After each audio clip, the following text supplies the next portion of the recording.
Hello everybody and welcome back to another edition of KerVAM. We're back to weekly KerVAMs for the first time since probably 2021, I guess, and Doctor Who Flux, which was referenced this week. What? So of course today we're going to talk about Wild Blue Yonder, the brand new second special for the 60th anniversary featuring David Tennant, Catherine Tate and not many other people for most of it. It was pretty exciting. I think everybody didn't know what to expect from the story. Nor did we. We shared some wild theories which were completely wrong, inevitably, which is always quite fun. But to dissect and delve into this episode, I'm joined by Ryan, Charlie, and Bill.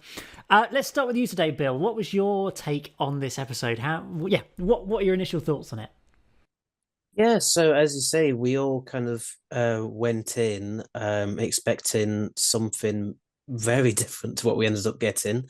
I think some people were expecting lots of cameos from old doctors, old companions, etc.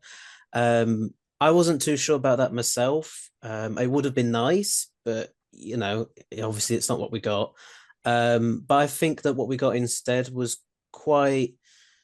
I would say I like multi-doctor stories, but perhaps it was a bit more interesting than that because it was something much more experimental, something that was more about pushing the boundaries of what an episode of Doctor Who can do. So like, obviously it's been done before with like episodes like Listen and Heaven Sent and Midnight, etc.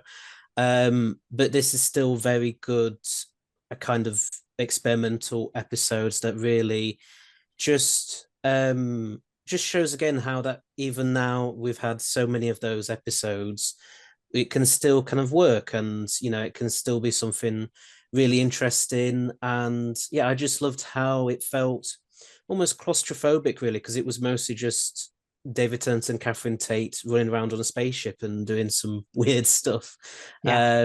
for nearly an hour, which is I suppose in principle, if you'd said to me that was going to be one of the 60th anniversary specials like a year ago, I would have been a bit like, I don't know about that. But I think in execution, it just works so well because they're just such good actors, the pair of them. And so it's really their time to shine.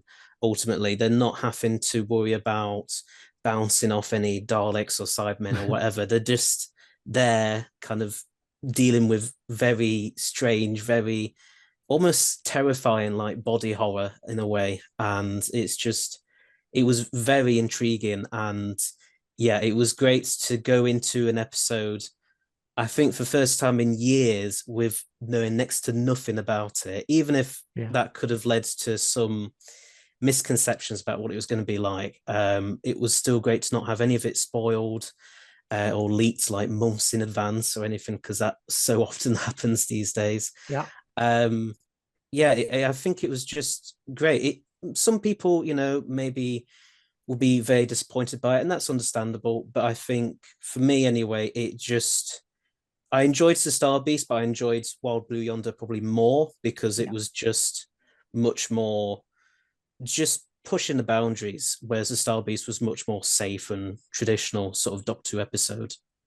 Yeah, exactly. That it definitely felt like this was the experimental one of the three, whereas maybe last week was the standard Doctor Who opener kind of alien invasion thing. Then next week's going to be big climactic season finale type Doctor Who. This is your, as you say, experimental Listen or Midnight type story in the middle of a series is what we're normally used to. So very interesting they chose to do that for the 60th anniversary, I think, as well. But Charlie, what was your first takes on this episode? It probably wasn't what we expected necessarily, but was it good? It was great. I've got my stupid nerdy Doctor Who spreadsheet out Yeah. just earlier today, and I was placing it because I can like Yeah. sort it by rating out of 100. Yeah. It is in 22nd, Ooh. right between Amy's Choice and Listen. It's very high up there. That feels like a good place for it to be, yeah. Yeah, I can agree with that. It's really great. I gave it 93. Yeah, it's incredible. I think it's kind of obviously this first the Star Beast was good. We all gave it like 8 out of 10. It was pretty good. But I think this one's sort of Russell assuring us like I am a really good writer, guys. And like Yeah. the first one was good and it was very look, David Tennant's back, and now it's sort of showing us David Tennant is back. He's also an amazing actor. Yeah. And I feel it's basically Russell sort of putting David Tennant and Catherine Tate into situations in which their acting can really shine through. And it was just some of the best performances we've had in Doctor Who since Peter Capaldi, I'd say. Yeah. Wow. Probably, Yeah. about 6 years. Not that Jodie Whittaker was bad as an actor, but I do think this is the best acting we've had in 6 years in Doctor Who, definitely. Yeah. And it's showing. I've got to include a pun. Lots of gravitas, or should I say navitas? Yeah, we got to talk about that as well. Like, what's going on there? Yeah. Yeah, it was an incredible episode. I think, like you said earlier, we're sort of getting 3 different types of Doctor Who stories. A very run-of-the-mill alien invasion story, a weird, wacky, experimental one, and then a big season finale type thing in the giggle, it seems. And I think that works, and I feel I'm slightly disappointed, kind of, by the fact there's no past Doctors. I would be a lot more disappointed, though, if Power of the Doctor didn't exist. Because I feel that kind of satisfied me in terms of past Doctor cameos. Like, we literally got 1, 5, 6, 7, and 8. So, like, I can't really complain that much, you know? It's, I feel like if Matt Smith or someone was going to appear, it was going to be in this one. And it hasn't. So, it's kind of a shame, but I do think the 70th anniversary will exist. And so will the 75th. It's, well, hopefully. Yeah. We'll hopefully get more opportunities in the future. Exactly. Yeah. And I think for me, that's probably the one thing I have to fight off is the like being slightly disappointed that these aren't necessarily like as anniversary-y as I maybe hoped they would be. Like, it's not Day of the Doctor. Like, these are just kind of like, it almost feels like extra series 4 episodes to an extent. Like, not completely, but it's more like, look, the Doctor and Donna are back together. Let's do 3 episodes with them rather than let's celebrate 60 years of Doctor Who. I think this sort of feels like a very good episode, but it doesn't necessarily feel like an anniversary special to me. It almost feels like, obviously they were going to market these as 60th anniversary specials because it's the 60th anniversary, but you almost want to just market it as a mini series with the Doctor and Donna back, because that kind of feels more like what it is than trying to mark the 60th at least. Series 0.5 RTD. Yes, essentially. Exactly. Done like that, I think it would have been fine, but it's still good. But Ryan, what was your takeaway from Wild Blue Yonder?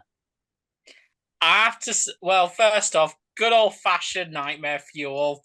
Definitely, that's my first reaction after. But honestly, this is the most I've enjoyed a Doctor episode since Capaldi's last episode.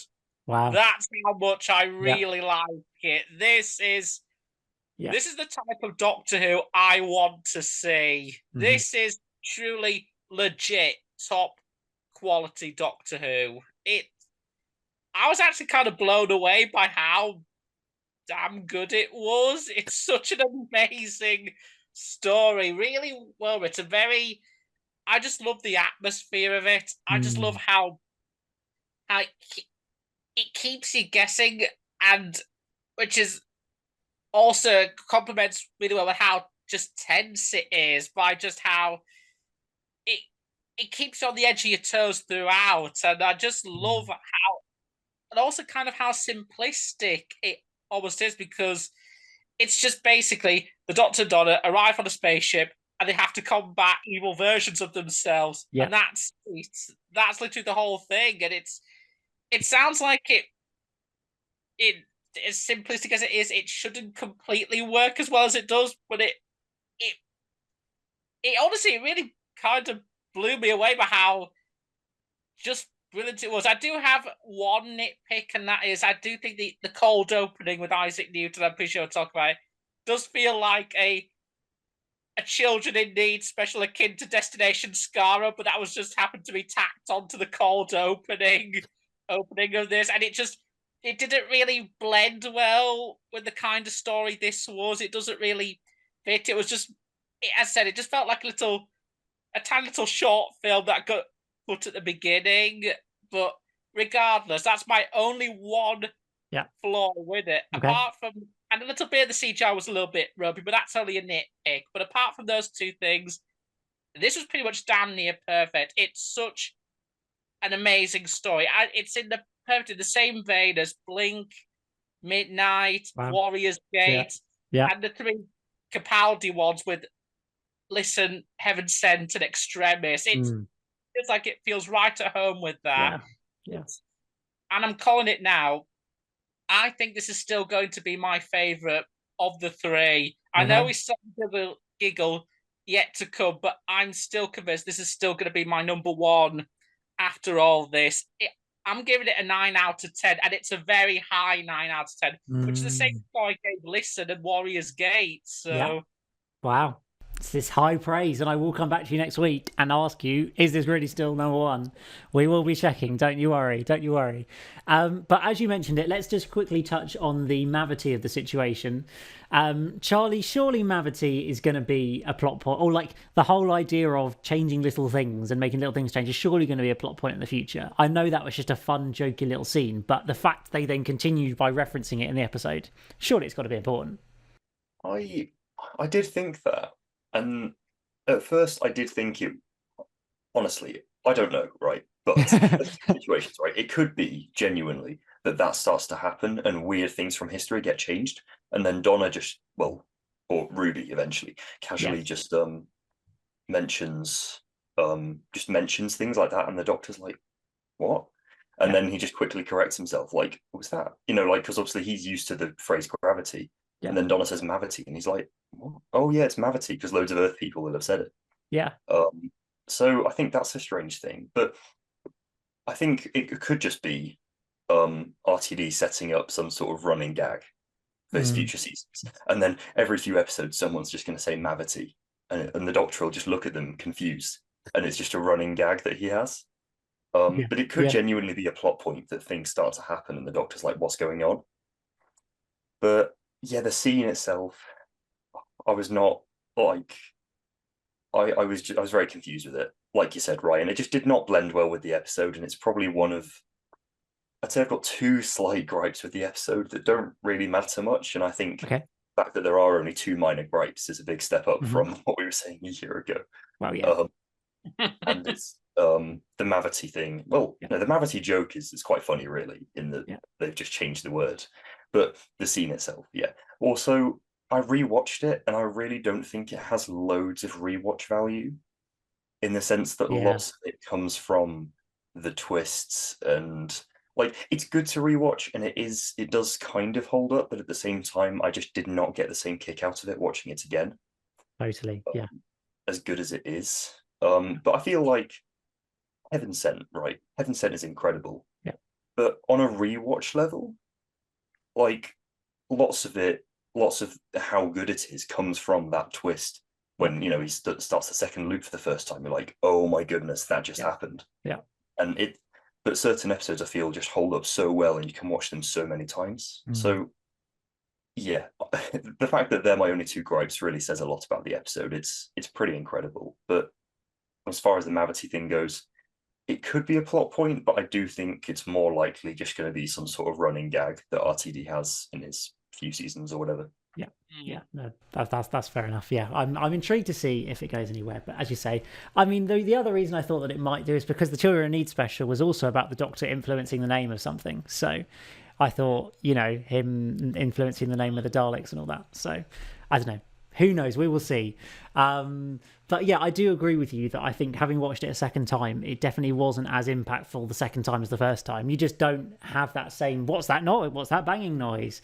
Oh, wait, that Doctor's a fake Doctor as soon as you see him. Or like the whole bomb thing and the fact it's a countdown and all of that. Like, it's really, really cool. And it was so great in the moment because, as you said, I think, Bill, we didn't know anything about it. So we weren't able to kind of guess that those things were going to happen. It was a genuine, like, we were figuring it out at the same speed as the Doctor, I felt like until the moment he said it's a bomb and this is a countdown, I didn't know it was a bomb or it was a countdown. Like, I felt was genuinely like a surprise sort of twist to it, which I think is great writing and really clever. And also, whereas I feel like last week we kind of complained about how, well, decided about how quickly the resolution kind of came about, and how like it was almost like, wave the magic wand, the story sold, Donna and Rose are fine, it's all gone away. Whereas I felt like this story at least had that kind of more satisfying conclusion. It kind of came to a bit more of a gradual, worked out conclusion rather than just suddenly it's all over. So I felt that worked quite reasonably effectively as well.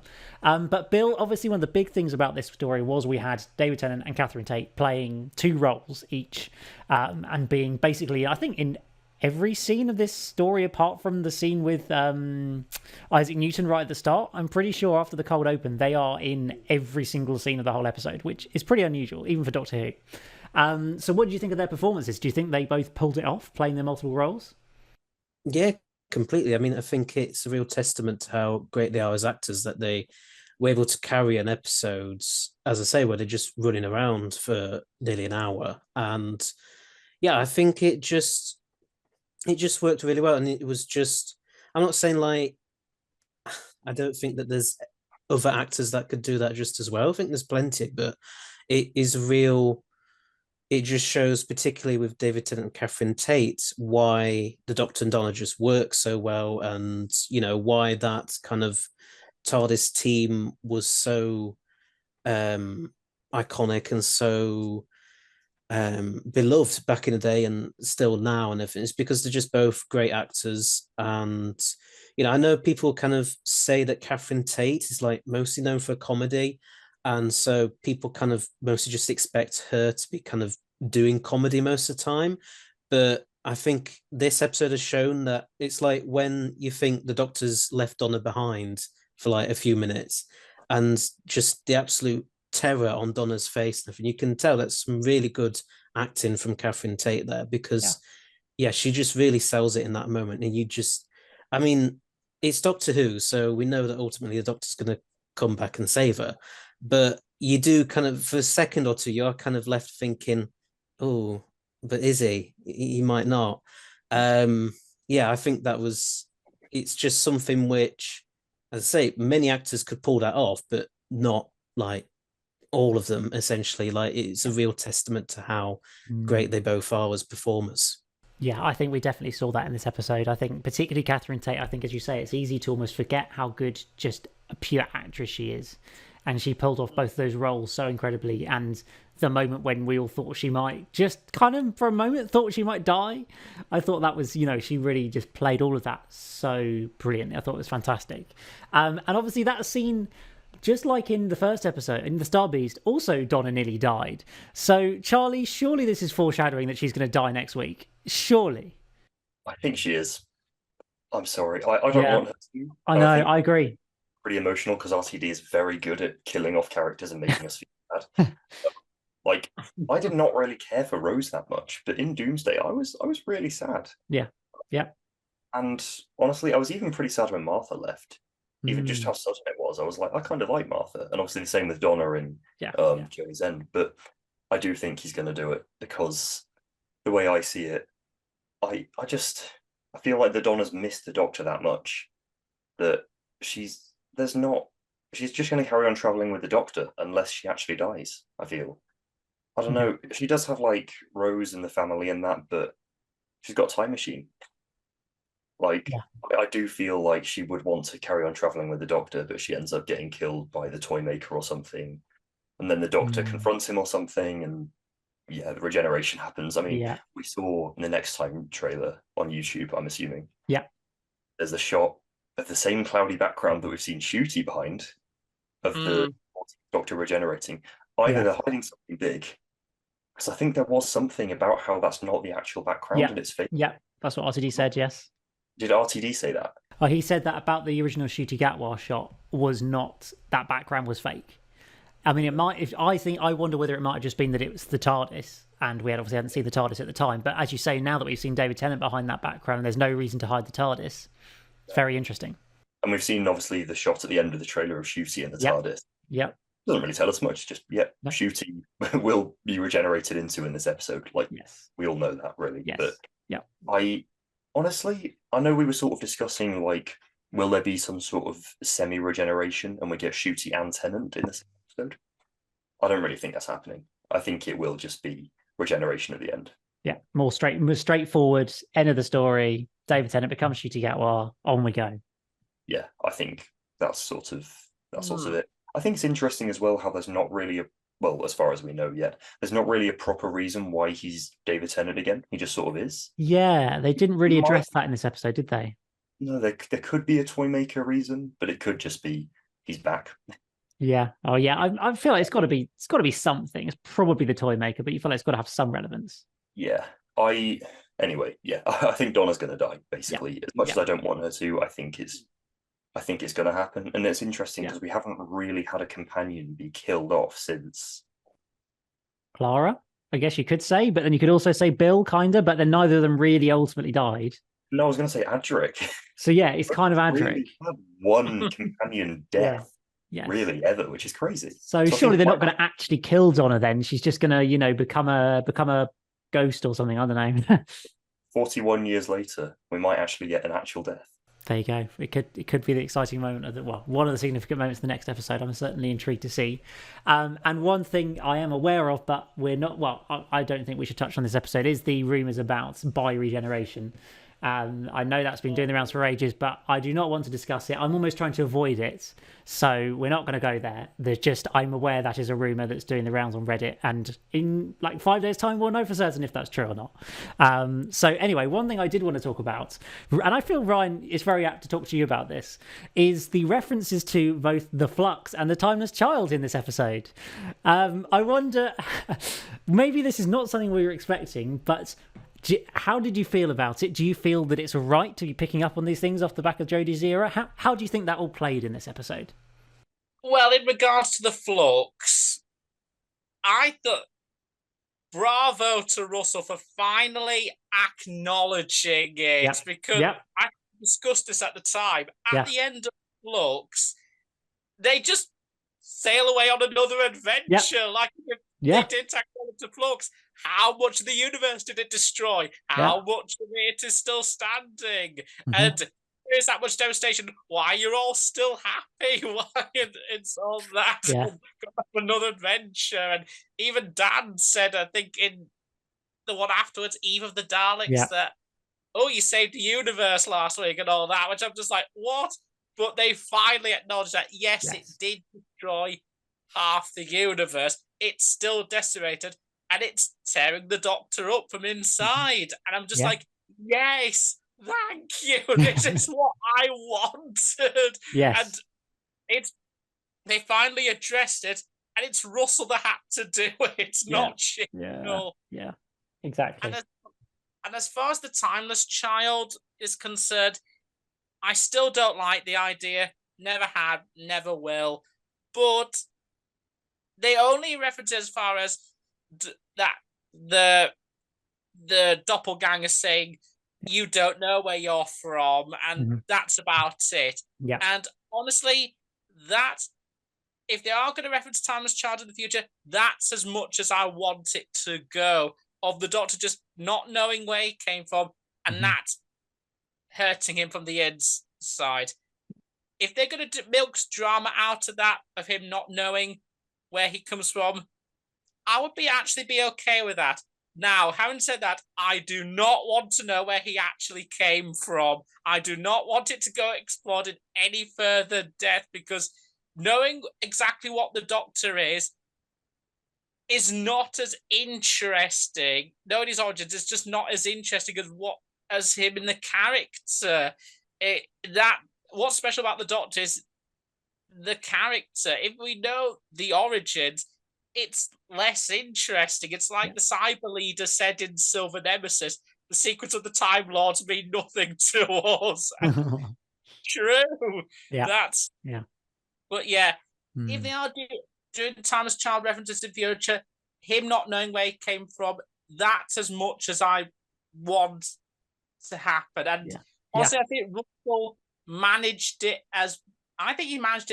as best as he can do with both the Timeless Child reference and especially the Flux reference. Exactly. But I think I'm glad that that Russell's chosen to acknowledge it rather than pretend it doesn't exist, and almost, because all those people who are hoping Russell's going to come back and rewrite the show and make it so that none of that ever happened because it's not canon, blah, blah, blah. I'm just glad that he's kind of stamped that out immediately and gone, actually, this is part of the show, this affects the Doctor. And just to actually see, the effects of what's happened in a previous regeneration actually affecting a Doctor in their next regeneration, because I feel like certainly from like Capaldi to Jodie Whittaker, you almost felt like nothing that happened in the Capaldi era was even remotely relevant to Jodie's Doctor and the sort of progressing arc of her character. And I think even in some of the other eras that have sort of continued on, maybe from David Tennant to Matt Smith, I don't feel like there was that much carryover. And sometimes it hasn't been necessary, but sort of from the Doctor's perspective, I don't think it can be that long ago that the whole flux thing happened. Like, we haven't had that. I know there's not been that many episodes, but I don't think there can be that much time. So it's got to be a pretty raw thing alongside the whole, you literally just found out you don't know where you're from and you don't know anything about your like origins or anything. Like, that would obviously tear you apart. And so I think it's such a good thing that they kind of reference that and took the opportunity to bring that in as this sort of a reason for the Doctor to kind of be suffering inside a little bit and things like that. And I just thought it was so kind of clever the way that it was done, so that we don't actually, so Donna doesn't actually know these things. It's just the Doctor, and it's that same thing of the Doctor kind of bottling everything up. And I think we see that moment where he's kind of, smashing against the wall and screaming and stuff, and then he's like, okay, I'm okay now. I sort of, part of me thinks he almost, obviously in that moment he's kind of like trying to compose himself, but he also realizes that he hasn't actually opened himself up to his companion, and he prefers to kind of internalize everything and be this brooding person that's just sort of holding everything in, rather than really being vulnerable and open that we see in just that little moment when he thinks that it's the real Donna. I thought that was such a clever way to play that scene. And then we see at the end, obviously, he's just being very vague about everything and just saying it's going to take me 1,000,000 years to be back to normal. That moment, I absolutely love, because it's just it's very subtle, but it's so brilliantly well done. When it's asking if he's going to be okay, and he says, "I'm not now, but I will be in about 1,000,000 years." And I just love that. It's just these little moments of just brilliant characterization, which is something that I felt was sorely lacking for most of Jodie Whittaker's era. Because the problem with that era, well, many reasons, but the big crucial one is it was just exposition. It was mostly exposition dumps and not enough real characterization, what I felt was lacking. It's a shame, because I felt Jodie Whittaker is more than capable of doing that. I was watching the recent drama she was in. I forgot what it's called, Time. Yes, that Time, prison drama. She's brilliant in that, and it shows that. Yeah, I think she would have been really good if they just had. Again, if she had like a Russell or a Moffat to back her up, and this is something what we get here. All these brilliant moments of characterization and deep conversation. It's something that I was sorely missing since Capaldi's run, and I'm happy that we get that here. And it's something I really hope we see more in Ncuti Gatwa's run. Yeah, and I really think we will. I think from everything we've heard, and just we know Russell as a writer, I think that's definitely something that's going to continue. And I don't think. He's not going to go every week, oh, I don't know where I'm from, I'm going to go and try and find out. But I feel like it's still going to occasionally be something that just comes up in the background. And when we do that, when the Doctor starts introducing himself to Ruby and she's like, asking all the questions about him and where he comes from and whatnot, like, what's he going to say when she's like, well, where are you from? And then, stuff like little things like that I feel like are just going to be really interesting to explore. And so, Bill, I feel like one of the significant things about this story was the use of special effects and CGI. Some of the wackiest and craziest special effects I think we've ever seen in Doctor Who. As I thought quite hilariously on the official Doctor Who podcast, Russell said that he was making a remake of Underworld, or riffing on Underworld, which I thought was quite hilarious. And it's kind of true. All those like CGI corridors and stuff, like. There really was probably as much like CGI'd in stuff in this story as there was in Underworld. So did it work for you? Did you think it took away from the story at all, or did you think it fitted quite well? It definitely worked a lot better than Underworld, which I mean is not really saying much. So I think it worked quite well. It's nice to kind of just have Doctor Who not having a massive increase in budget, but just having it just feels a bit more expensive in terms of what they're trying to do, and just the stuff in general, even down to what they were doing with the creatures, the not fins, with their kind of stretching limbs and them having bigger bodies and everything. It was just it's like I think there's even one moment where they kind of increase in height and look really tall, and Yeah. they accomplish that literally by just tiptoeing on a Yes. Yeah. board or something. Exactly. And yeah, it works so well. And it's like you don't always need to have incredibly complicated, really expensive equipment in order to pull this stuff off. You can just have something as basic as that to just make everything just a bit scarier. And it just works very well because I just like this whole idea of this spaceship modifying its, switching itself around every now and then. It's part of the countdown and everything. And it's just a brilliant idea from Russell, really, and it's executed so well. And yeah, I think the effects department should be applauded for what they've done with this episode, because it's just it was so well realized. And I mean, I wouldn't say that like they couldn't have done it back in the 2000s, but they wouldn't have been able to do it in perhaps the same way as they can now. Like, I think it's really good that technology has like come a long way, even in 20 years since David Tennant was last playing the Doctor. That they're now to a point where they can do stuff like that, and it mostly, for the most part, looks pretty organic, flows pretty well. There might be the occasional hiccup, but that's because we're for us kind of slightly more older fans. Like, it's more we once we see CGI, we're going to point it out and say that's CGI clearly. Whereas to a child watching it, they'll just be absolutely mesmerized by the whole thing, and just absolutely, it'll just be so magical for them to look at. I think they need to be applauded, the effects department. They just really pulled it off so well in this episode, and in the Star Beast too, I'd say, but especially in this. Exactly, this, it really felt fantastic. I think there was probably more VFX shots in this episode than there was the whole of Series 1. Like, the budget is insane to be able to do, there was obviously no hope they could do a story like this 15 years ago. So I think it's a really impressive feat that they've managed. And so as we bring this podcast towards a close, of course, there's one really heartfelt moment we've got to talk about, and that is the return of Will for one final scene. So Charlie, it's a great moment and a sad moment. It was so good to at least see him again, wasn't it? Yeah, absolutely. I mean, I was very surprised that it happened in this episode. Yeah. I did not think that was going to happen. I thought at the end of the Star Beast, if not at the end of the Giggle, not at the end of Wild Blue Yonder, of all things. It was great to see him. Obviously very sad because he passed away just a couple of months after filming it. But I think it's absolutely fantastic that we got to see him just one last time, even if he had like 20 words. It was not that much, but honestly, it's not really about him. It's not really about the actual dialogue. It's about seeing Wilf and how happy he is to see the Doctor. Exactly. It was really, really sad. I know they obviously mentioned it in I mean, Russell's mentioned it in interviews and stuff, and I don't know, we were all sort of, I don't know, I was thinking after the Star Beast, obviously Wilf was, Bernard Cribbins was there. Did they really not get a chance to film it? Or no, was it? Because I was really disheartened in Star Beast, I just didn't see him, but I was very, very happy when they got out and he was right there. Yeah, exactly. Yeah, and he seemed like, it wasn't, he was like 92 and he was there. And obviously William Russell in Power of the Doctor last year that happened. So exactly. I think he's 100 next October. Yeah, I think he's like, he was like 97 when he filmed Power of the Doctor, I think. Yeah, he's 99 at the moment. It's crazy. Yeah. But Bernard Cribbins, honestly, a national treasure. Absolutely. I'd say my two favorite Doctor Who characters beyond the Doctor themselves, because I think the Doctor sort of transcends the role of character.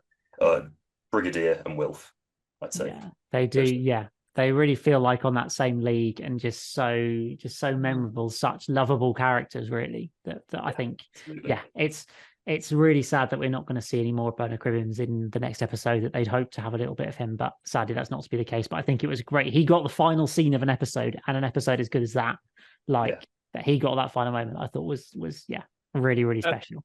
Oddly enough, also, very quickly, after watching the episode, I went back and I watched my favourite Will scene ever. Is that the moment in End of Time when him and 10th Doctor on that ship just talking? Yeah. Brilliant. And watching it back to back after his last scene. Yeah. Man, it really got to me. Yeah. It really got to me, man. I think the whole exchange where Wilf is saying like, you must look, and he learns the Doctor's age, and he says like, you must look like insects to us, and the Doctor says you look like giants. Yeah. One of the best Doctor lines ever. Absolutely fantastic scene. Yeah.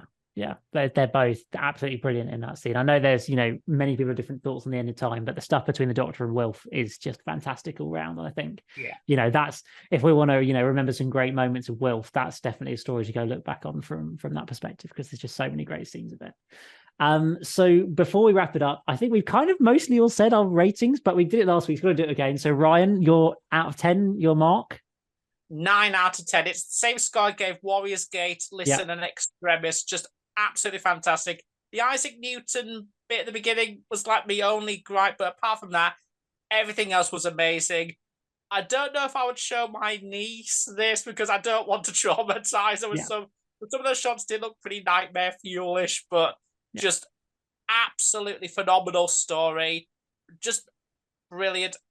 It's a classic for me, and one of Russell's best, and I know it's, again, too early to tell because I haven't watched The Giggle yet, but I have a feeling this is going to be my favourite of the three. I just know it. I think this is going to be my favourite. Well, it'll be my first question next week on the podcast, I can promise you. That will be the first question, so get ready. Charlie, what was your, you said it was number 22, but what score would you give it? It was 93, so out of 10, 9.5, like a strong 9. Yeah, okay. Really, like I said, my only gripes with it, the Isaac Newton bit at the start, bit weird. They could have just released it as like a mini-sode on YouTube or something. We all would have watched it anyway. And rewatchability, not perfect, but at the end of the day, on a first watch, that was an absolute experience. It was brilliant. I'd say the best episode, looking at the spreadsheet, it's the best episode we've had since The Doctor Falls 6 years ago. I think that's it, isn't it? I really think it's probably better than anything we saw in the Chibnall era. It says a lot. It's taken Russell 2 episodes to achieve that. It's pretty crazy. And Bill, your score out of 10? I would go higher and say 10 out of 10, actually. Ooh, wow.